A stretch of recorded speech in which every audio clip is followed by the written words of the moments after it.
Hello friends, welcome back to Devanjana classes. ये MCS 15 की fifth video है जिसमें कि हम यूनिट 5 कवर करेंगे, मैनेजिंग ऑर्गेनाइजेशनल स्ट्रक्चर। इस यूनिट के नोट्स आपको हमारे टेलीग्राम चैनल पे मिल जाएंगे, आप वहां से डाउनलोड कर सकते हैं।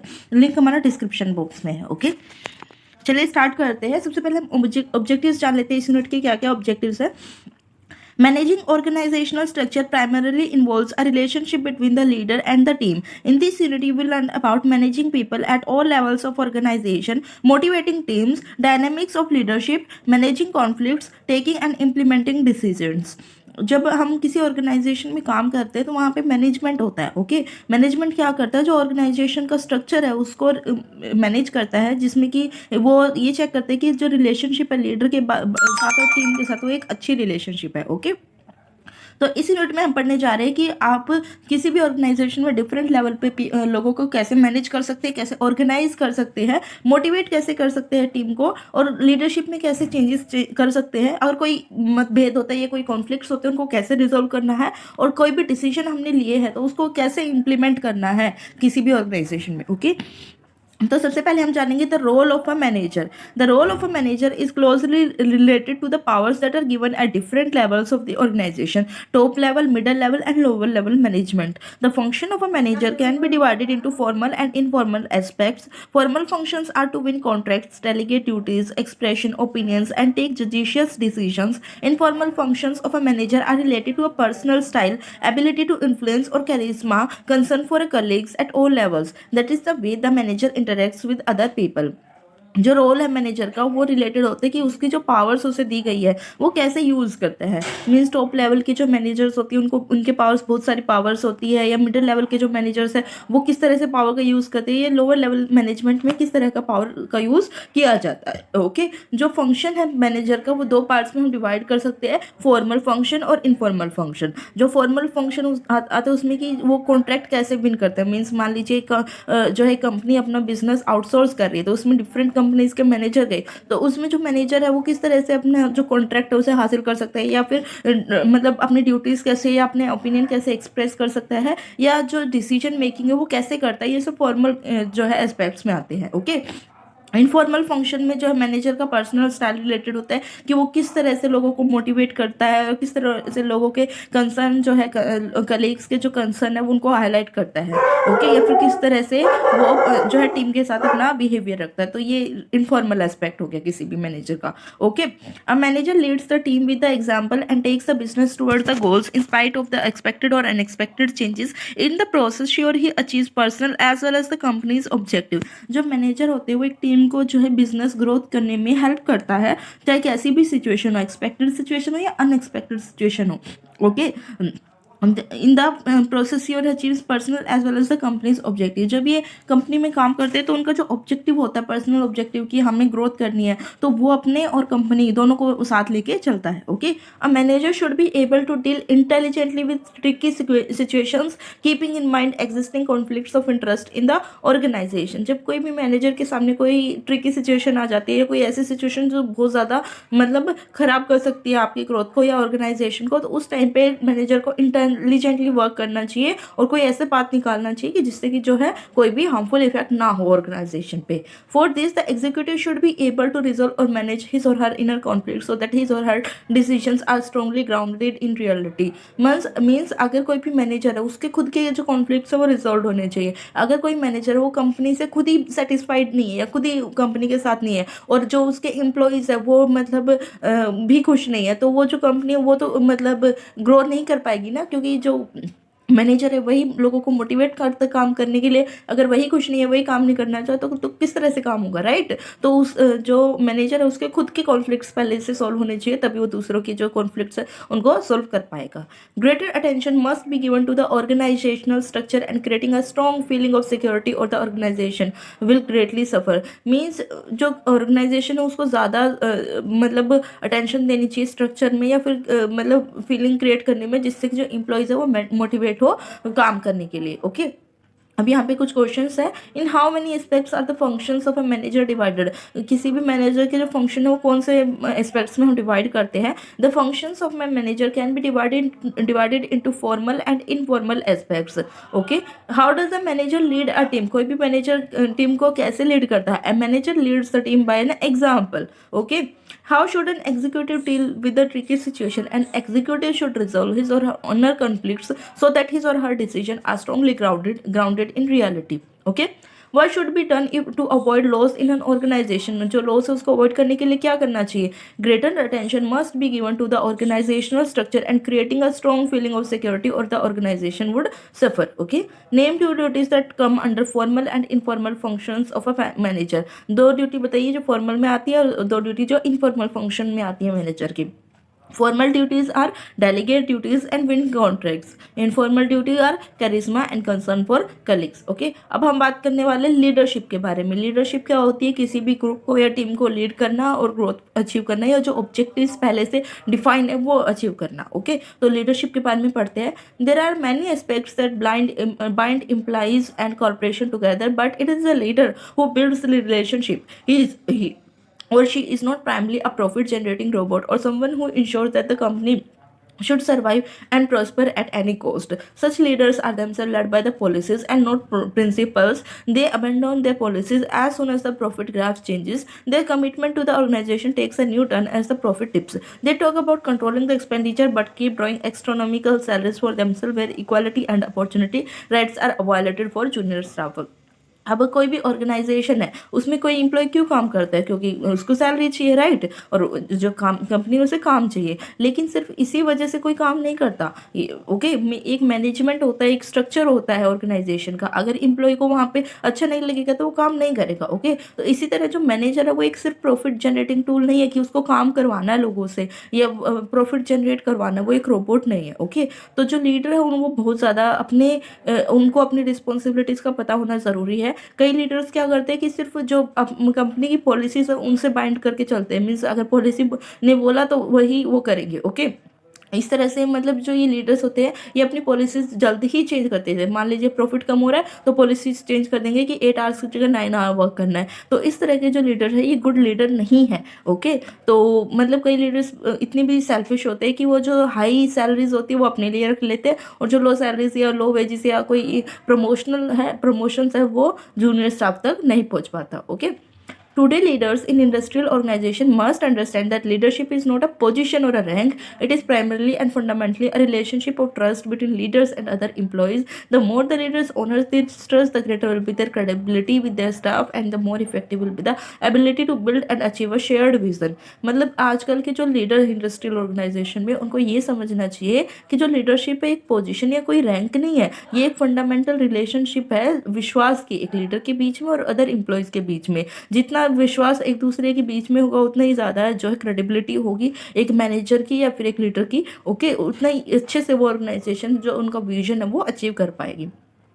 Here is a draft of memo in an advertising agency. Group of people operate as teams. One of the group has been a troublemaker who refused to improve. Even the verbal warning have had no effect. The GM ground manager writes a memo to creative head in the fill the following words to complete the task. तो यहाँ पे एक draft memo हमें दिखाया गया है एक advertisement agency का, जहाँ पे जो लोग हैं वो टीम के ग्रुप में काम करते हैं। ओके, तो एक जो ग्रुप है वो काम नहीं कर रहा है और इम्प्रूव भी नहीं कर रहा है। ओके, तो यहाँ पे एक वर्बल भी उनको जो वार्निंग्स दी गई है उनका कोई इफेक्ट नहीं हुआ उस ग्रुप पे। तो अब जो है जीएम एक मेमो क्रिएट करता है, क्रिएटिव हेड को सेंड करता है, जिससे कि वो जो कि एक वार्निंग लेटर है। ओके, तो मेमोरेंडम है यहाँ पे from general manager to creative head ये सेंड किया जा रहा है। Subject disciplinary action against 18/14। Okay, A number of complaints have been made against the visualizing department. There have been reports of unnecessary delay in completing the assigned task. The marketing head has provided instances where the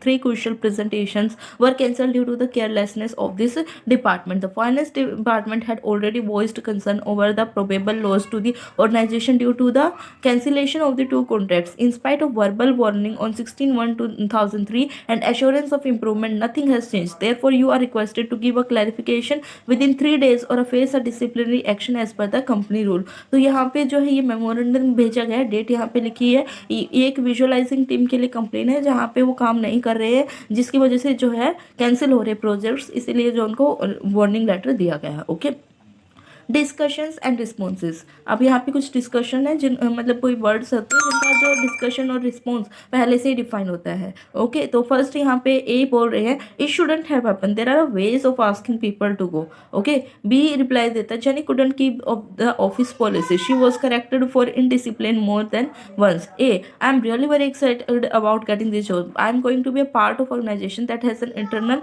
international reputation. Yes, they have a structured team and their salaries are good and the work is not routine and boring but different and interesting. I can't cope with gadgets. I can get trained from a competent teachers but the management feels it's expensive.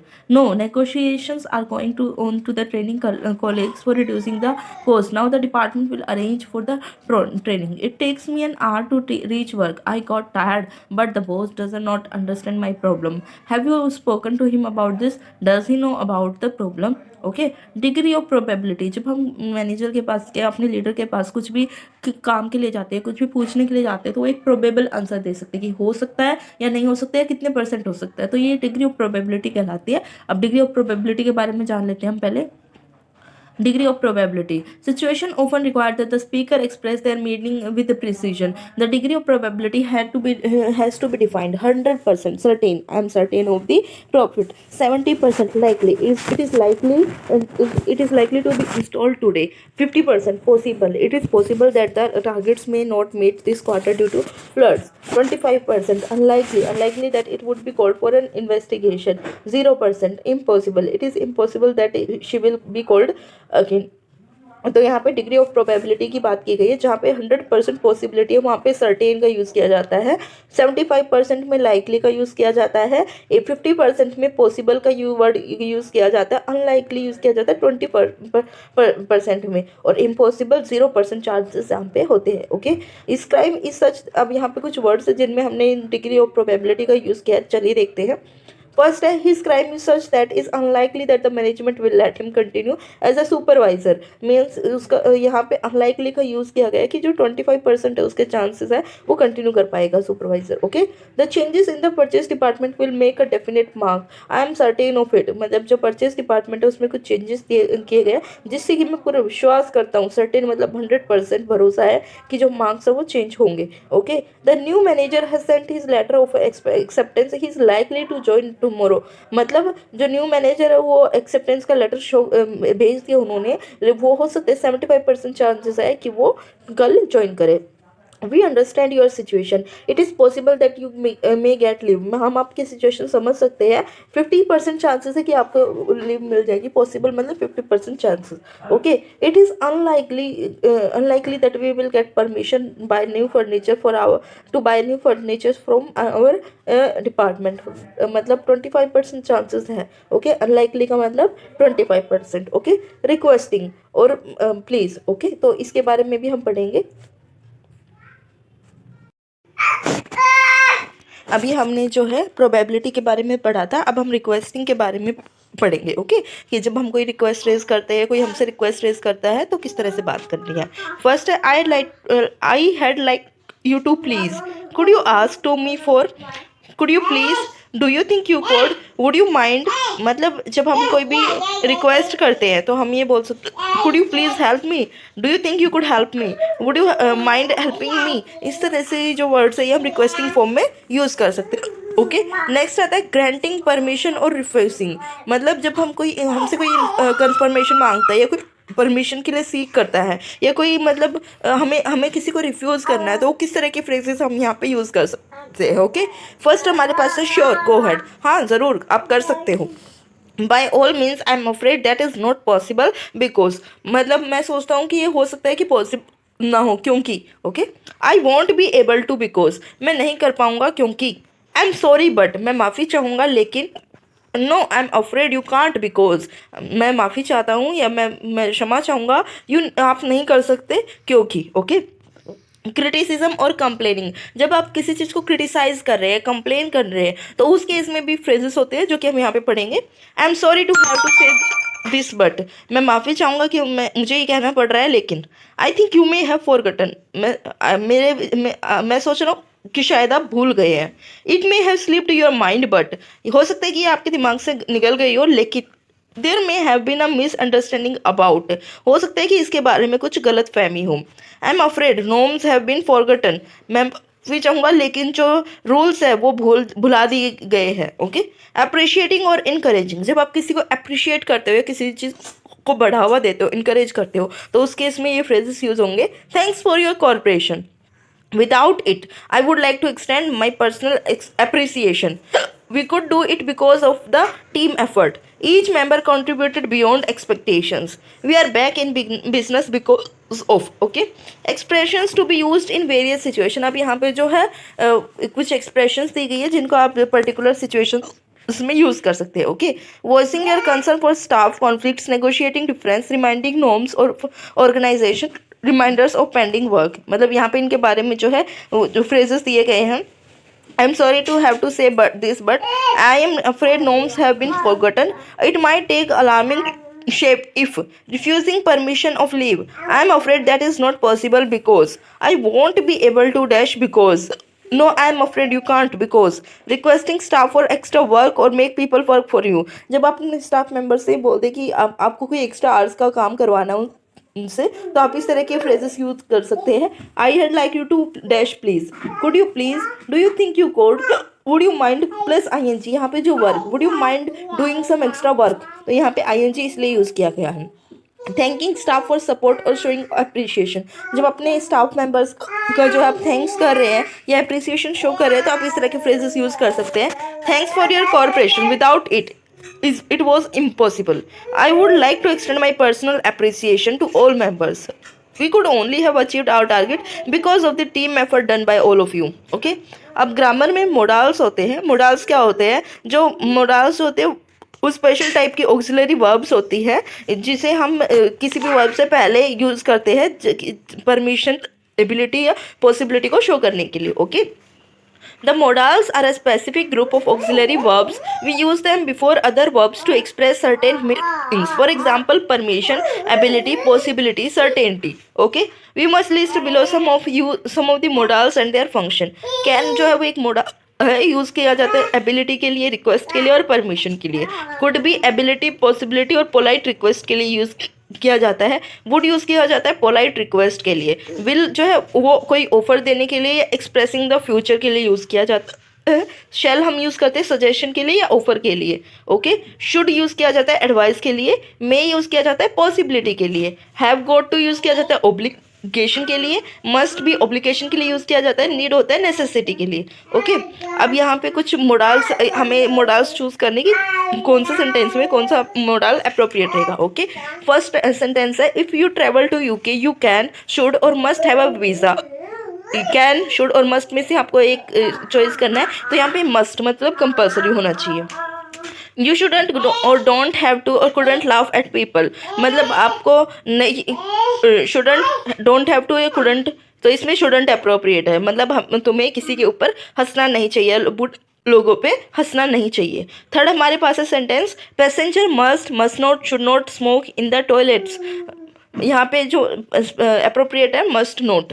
I think you should, must, may, eat less and exercise more, तो यहाँ पे है should आएगा। Okay, you must not, may not or need not. Tell me if you don't want to, need not. Okay, you may have to, should drive on the left of Britain, तो यहाँ पे you may और have to में से have to आएगा। Okay, she makes a new clothes every week, she can, she could, she must have a plenty of money, यहाँ पे she must आएगा। Okay, she doesn't answer the phone, she must, cannot, shouldn't be in office, must not. Okay, the format of the report, अब जो ये report है इसके बारे में हम पढ़ेंगे कि रिपोर्ट का क्या फॉर्मेट होता है।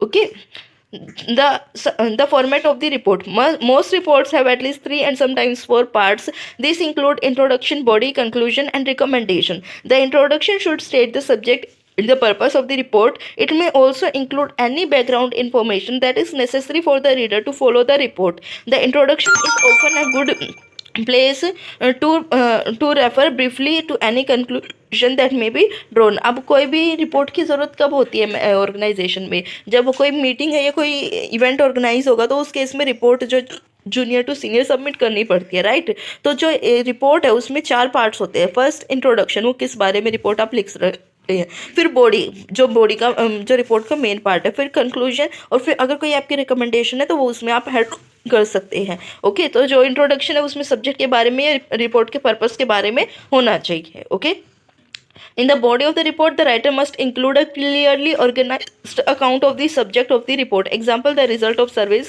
carried out। मतलब अगर जो हम बॉडी रिपोर्ट लिख रहे हैं उसकी बॉडी में हमें जो है क्लियर रिप्रेजेंटेशन देनी चाहिए, जो हमें इन्फॉर्मेशन शो करनी है। जैसे मान लीजिए आप किसी कंपनी के एनालिटिक्स की बात कर रहे हैं, तो अगर उसमें कोई सर्वे हुआ तो उस सर्वे को आप जो है क्लियरली मेंशन करेंगे। Okay, The conclusion of the report contains a summary of the findings and their significance।